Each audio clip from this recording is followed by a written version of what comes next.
Thank you very much, Mr. Chairman. Thanks to all of you for being here and for all you do for the security of our country. General Rodriguez, the New York Times report from February 27th recounted that at the time when intervention in Libya was being discussed, then Secretary Bob Gates stated that Libyan leader Muammar Gaddafi, quote, was not a threat to us anywhere, close quote. And then Director of the Defense Intelligence Agency, General Michael Flynn, commented that Gaddafi was, quote, a thug in a dangerous neighborhood, but he was keeping order, close quote. So, General Rodriguez, how has the chaos in Libya, specifically the proliferation of weapons from Gaddafi's stockpiles and the infiltration of ISIS and Al-Qaeda affiliates, led to the further destabilization of North Africa and the Middle East and threatened our security interests?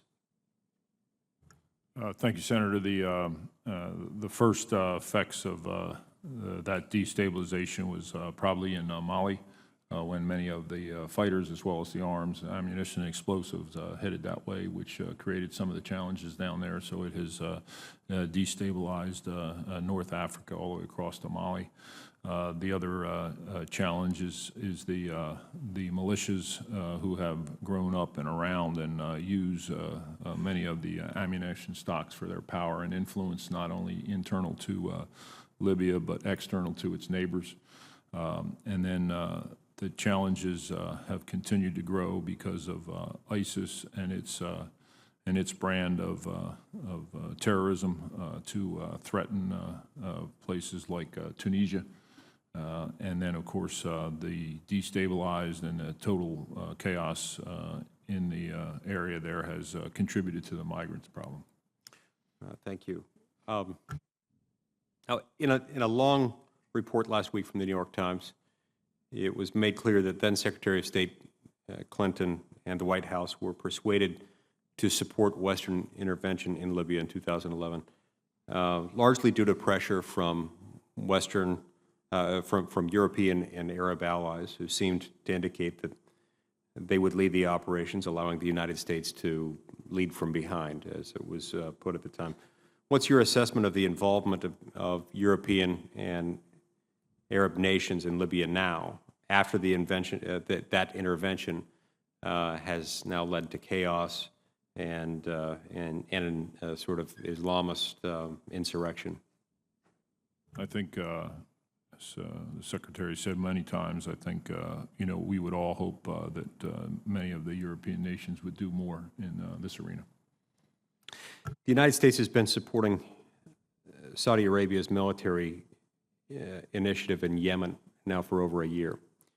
And this one's for General Austin, sharing intelligence and providing logistical support. In this time, the Houthis have not been driven out, and the humanitarian crisis that is there seems to have been exacerbated, certainly hasn't been alleviated. Further, terrorist groups like AQAP and ISIS affiliates are able to have safe haven and gain strength, finances, and weaponry in the conflict. So, General Austin, what's your overall goal in supporting the Saudis in Yemen, and would you assess the Saudis' intervention in Yemen thus far as being successful?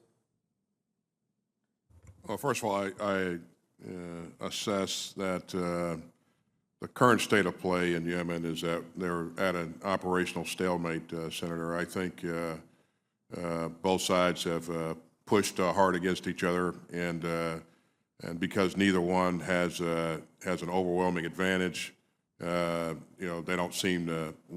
Neither one feels a need to come to the table to negotiate in earnest. Having said that, I think even though I would characterize it as an operational stalemate right now, I think it's trending towards the coalition, the Saudi-led coalition, because of some incremental gains that have been made here recently. Our goal is to support the coalition in their efforts to reestablish the legitimate government in Yemen, and we're hopeful that we can bring this, the Saudis will be able to bring or the coalition will be able to bring the Houthis to the table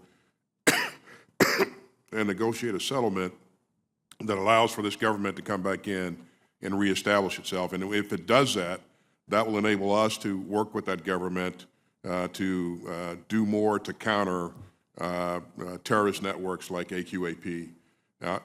And we will be able to do more, but it doesn't mean that we're doing nothing right now, Senator. As you know, we are, with all the means that we have available, we are pressurizing AQAP on a daily basis. Thank you, General. Thank you, Mr.